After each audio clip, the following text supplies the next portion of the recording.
Hello, my name is Regina Urban, and I'd like to introduce you to my project for the 2015-2016 Blended Learning PLC, the Nursing Research Top 10. Let's take a look at the problem and purpose. In a 6 weeks blended course, a flipped classroom model was being used with undergraduate students to teach nursing research. Students were given reading assignments along with an optional reading worksheet on each chapter to complete prior to attending class. Quizlet cards were also provided to students to help them with reviewing material. During class time, students were asked to engage in small group discussions, application of content exercises, and games to test knowledge. Brief explanatory lectures were given in the classroom on an as-needed basis when concepts did not appear to be mastered by the students prior to arrival. Post-course evaluations provided by previous students in the class indicated that they enjoyed the student-centered or flipped classroom format, but still missed having lectures that they could access to help them understand the reading prior to class. The instructor did not have recorded lectures or videos of this type to help the students and needed to make them. In addition, a warm-up activity at the beginning of class was needed to assess their reading. So, the purpose of my PLC project was to create 10 recorded mini lectures on key content in 5 out of 12 chapters where students struggled most. These optional mini lectures would be used to augment or further explain content in the book that students reported difficulty understanding, and to identify and learn to use a no-cost audience response system that could be used at the beginning of each class period to assess the top 10 key concepts from the assigned reading and lectures before beginning other class activities.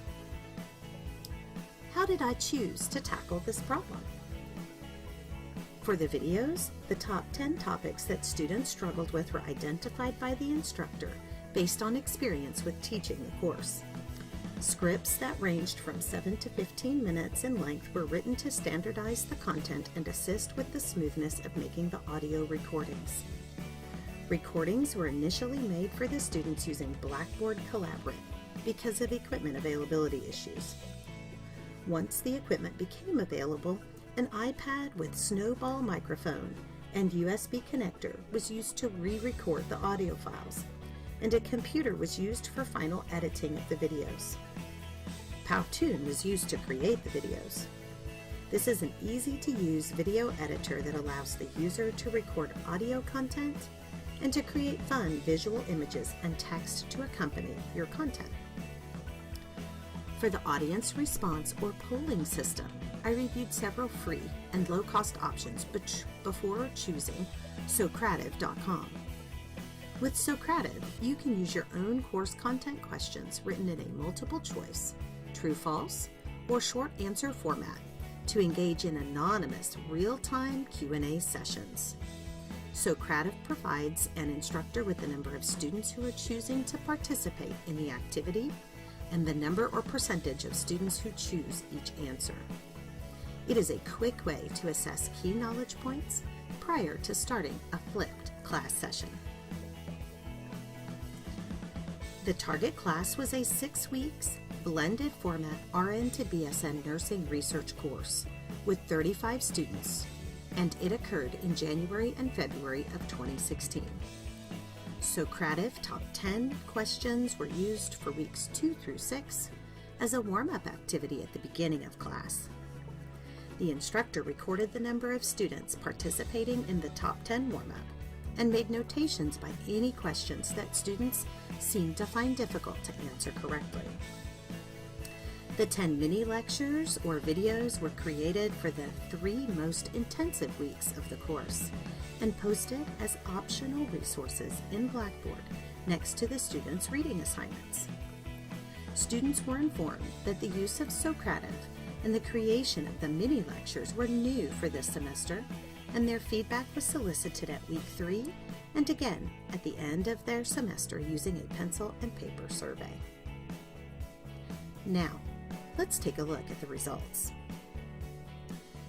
In both formative and summative evaluations, students related their Socrative experience as being fun, a way to crowdsource information that they might not fully remember, and useful to get ready to begin class. An initial barrier reported to using Socrative was developing comfort in learning how to access Socrative quickly and easily using their preferred device, a computer, tablet, or cell phone. Students really appreciated that Socrative was free. Typical participation rates ranged from 18 to 24 students each week and varied based on the number of students present at the beginning of each class. The mini lectures received positive feedback at both formative and summative evaluations. Students reported that they appreciated the extra explanations. They liked that they could listen to them either before or after their reading was completed. They liked that they were optional.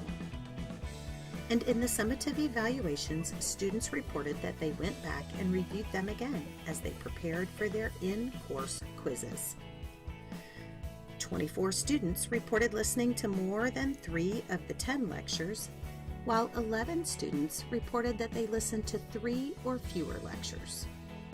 Those who listened to little or no lectures indicated that they did not feel they had time to listen, or that they understood the material well enough from the reading and optional reading worksheets already provided. In addition, I compared the average quiz grades from this target class with those from 1 year ago. Perhaps there was a slight positive effect on quiz number 1 from 2015 to 2016. In conclusion, Socrative is a useful, fun way to set the tone for the classroom. Since this class is offered only once a year, I will evaluate the individual warm-up questions for use again in spring 2017. I have also incorporated its use into other face-to-face courses as a class warm-up exercise. The mini lectures seem to be helpful for students who choose to utilize them. After revising them using Powtoon, I will keep them as an optional resource for students as they learn the course material in spring 2017. I will also approach the lead teacher for the 100% online RN to BSN nursing research course to consider posting them for students. Thanks again for listening to the summary of my Top 10 project.